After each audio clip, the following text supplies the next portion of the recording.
Are you up for a challenge? Today we're going to create cards from just one color family. Let's get crafting. Last week in a community post, I asked you the question, if you could craft with just one color, what would it be? 41% of you chose blue, and that's kind of where I thought that one was going to land. But on the other end of the spectrum is where I'm going to start today. One of the least requested color families was white. And I know before you shut the video off, oh, white's boring. White is not boring. White can be very exciting because there are so many whites out there. Let's take a peek. Now here's some paint samples of various whites from a couple different companies, and look at the variety of color that you can get from one color family. Everything from added yellows to blues to silvers. Now did you know that in color theory, silver is actually a part of the white family? So we're going to use that pretty liberally today. For my first card, I'm going to cut a circle out of a card panel. My card panel is A2 size, so that is 4 1/4 inches by 5 1/2 inches. And I want it to be at the top portion of my card, not necessarily in the center. But I'm going to go ahead and use some mint tape to tack that down so it doesn't budge when I run it through the die cutter. As you've probably noticed, I have a ton of white paper scraps there. Those are from my scrap bin, and they are all cut to 1/4 inch from larger pieces of cardstock that were just leftover pieces. And I'm going to be doing some weaving today. Now, if you haven't checked out my video on tons of white paper scraps, I'll link it up above for you. Weaving is a great way to add texture to your card. And this is going to be they're going to be about 1/2 inch apart. I want to try to keep the paper strips as even as I can because I want a pretty tight weave. So once I have them in about the right place, it's not going to be perfect because they kind of slip around on the glass mat. I'm just going to tack down that edge with some mint tape. Now I am going to speed this way up, so trust me, I do not weave this quickly, but we're just going to start over, under, and then the opposite one will start under, over, and just continue.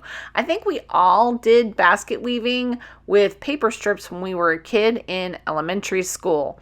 So this should be somewhat familiar, maybe in a distant past, but it's a lot of fun and it really brings a lot of texture to your cards. Now I'm just checking my opening to make sure that I'm going to have enough of the weave, and I found that it wasn't deep enough, so I'm adding another strip in sideways, and there we have it. So I'm going to go ahead and remove my mint tape, and I'm going to use Scotch tape to tape my edges. Scotch tape is kind of perfect for this particular craft because you can't see it if some of it peeks out from the other side. But we're going to go ahead and trim off all of the excess and leave ourselves with a little square, and that's going to match up nicely. Now you'll want to attach your paper weave strips to the back side of your card panel. No need for anything fancy. I'm once again just using some Scotch tape. Once all 4 sides of your weave are taped down, you can flip it back over to the front and readjust any of those paper strips that you need to. To embellish my card, I have pre-made and shaped a couple of flowers from dies. Now, I didn't have any white ephemera, but really the sky's the limit here. You could decorate with stickers, with rub-ons, with puffy type ephemera, or flat ephemera. I just didn't have anything that was in shades of white. Mine are pretty colorful, so I just made my own. You could even just hand cut flowers out of cardstock if you don't have a die cutter. Use your imagination. I'm sure you can come up with something.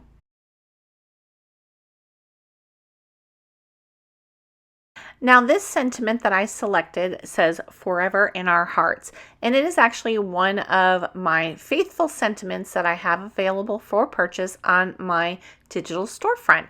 I'll leave that linked in the description box for you if you're interested in taking a look at those. I also wanted to note that the two flowers were done with two different color white cardstocks. So there is a subtle difference. And here I'm just going to go ahead and trim down my sentiment. This is one of the things about printable sentiments that makes me absolutely crazy, is when I cannot use my paper trimmer to cut them. So I've made sure that when you purchase a sentiment set from me, that you can use paper trimmers. And it makes all the difference in the world. Now, some of them I use die cutting. I have some tag dies that I can use. I try to leave enough space for you to choose to do that if you so desire.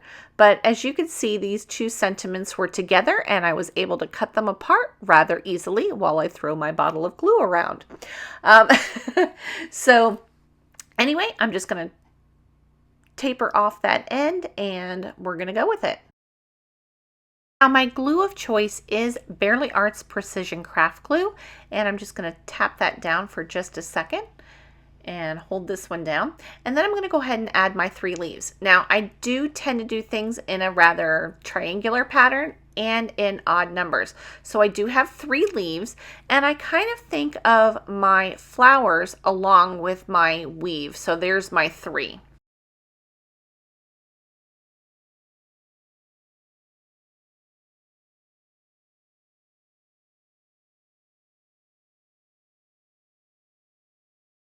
Now I'll add my sentiment, and I will finish this up off screen by adding some liquid pearls to the center of my flowers.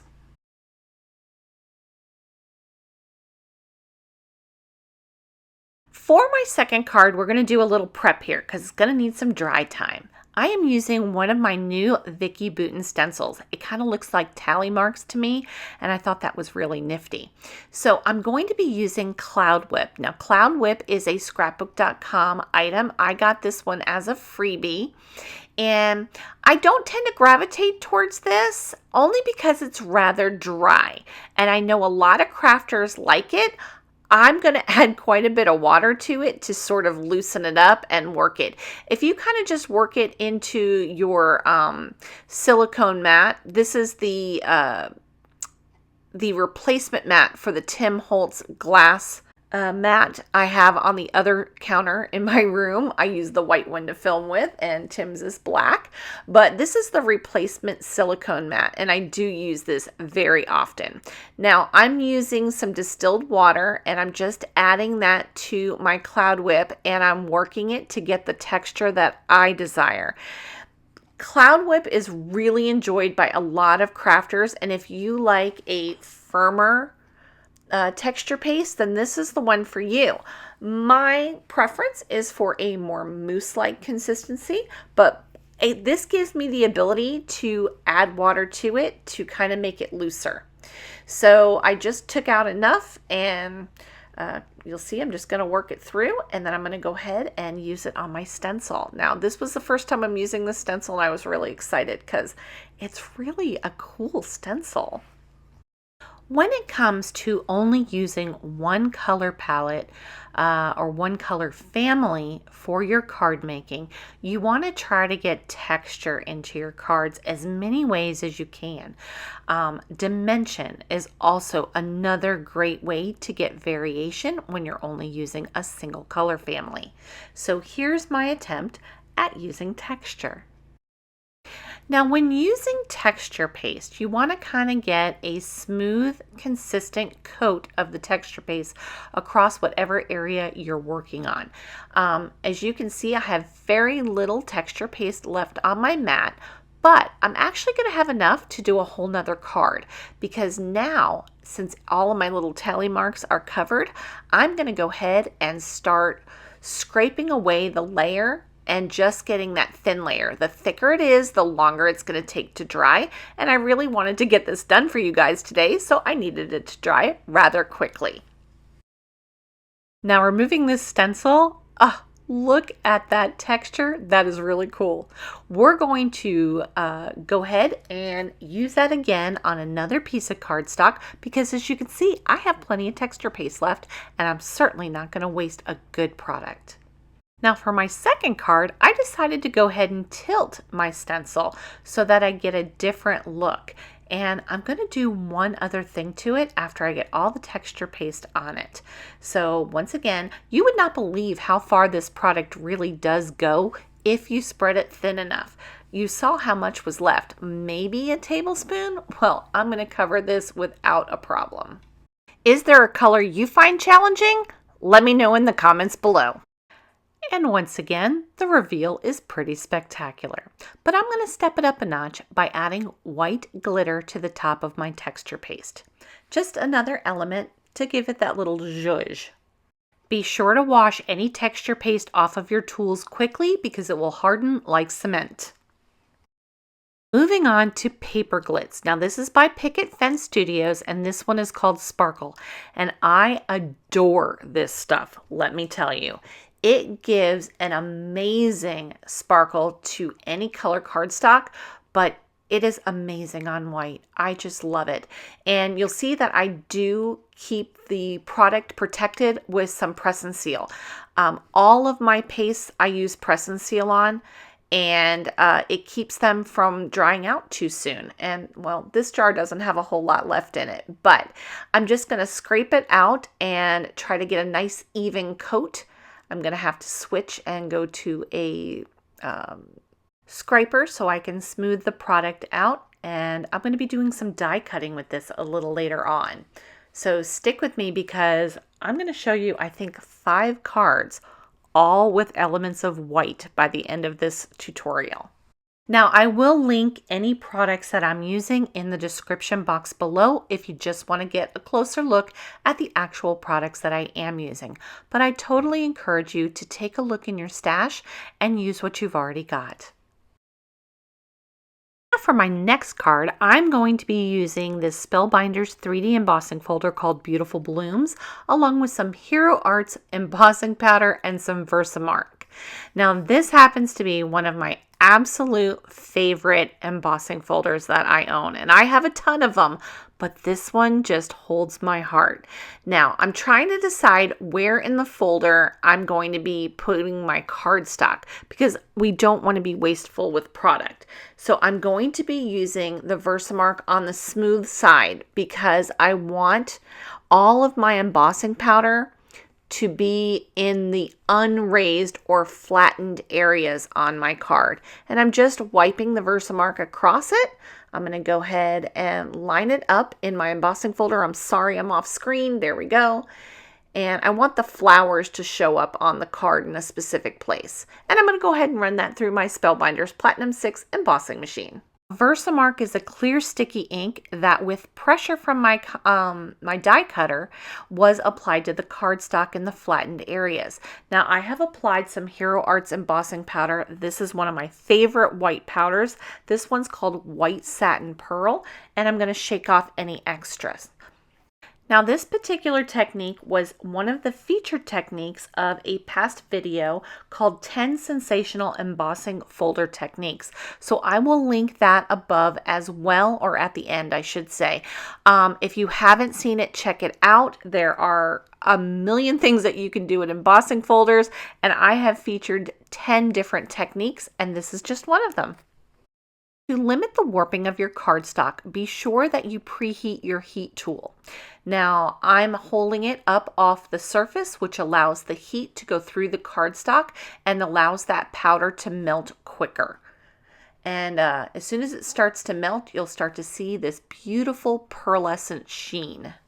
Now, the goal of this video was to show you as many techniques you could use to get that one shade into your card making. Now, I have 7 different white embossing powders and they are all different, but this one, close to my heart. To finish off this card panel, I'm going to add some double-sided tape just on the sides and on the bottom of my card panel, and that's because I'm going to be adding some ribbon. So that's just yet another thing that you can look at that so many crafters have that you can add to get another element into your card making. And I like the little strips. It holds my ribbon in place without too much problem. And if I need to adjust, I can. Now this one is just, I think, a 1/8 inch white satin ribbon. And I'm just going to add it to the bottom, and that's going to kind of embellish my sentiment. Now, as I tack down the second half and I flip it over, I see that it is twisted, and that double-sided tape really hasn't adhered yet, so I can just take it off, recenter it, and tack it down really well now. And I'm going to go ahead and use my very favorite Barely Arts Precision Craft Glue to go ahead and adhere my panel to my card base. Now all my card bases are accent opaque 100-pound cardstock. They're pretty heavy, and I use much thinner cardstock for my panels. I tend to use Michaels brand Recollections cardstock in 65-pound weight.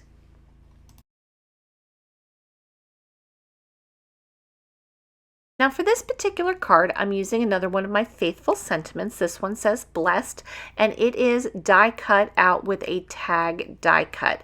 I'm just going to pop it up on some foam tape so that it doesn't have to straddle the ribbon to remain flat on the card.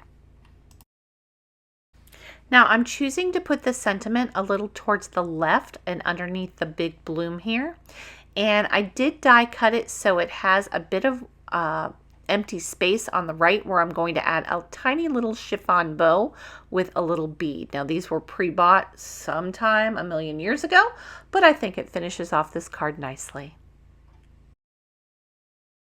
Switching gears for the third card, I'm going to use some pattern paper. Now this is a beautiful floral pattern paper, and I got this at Michaels this week because, believe it or not, I didn't have any white pattern paper.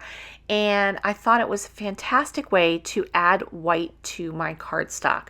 So these were on sale. They were 12 by 12 paper pads. They were $4.49 for 48 sheets of beautiful pattern paper.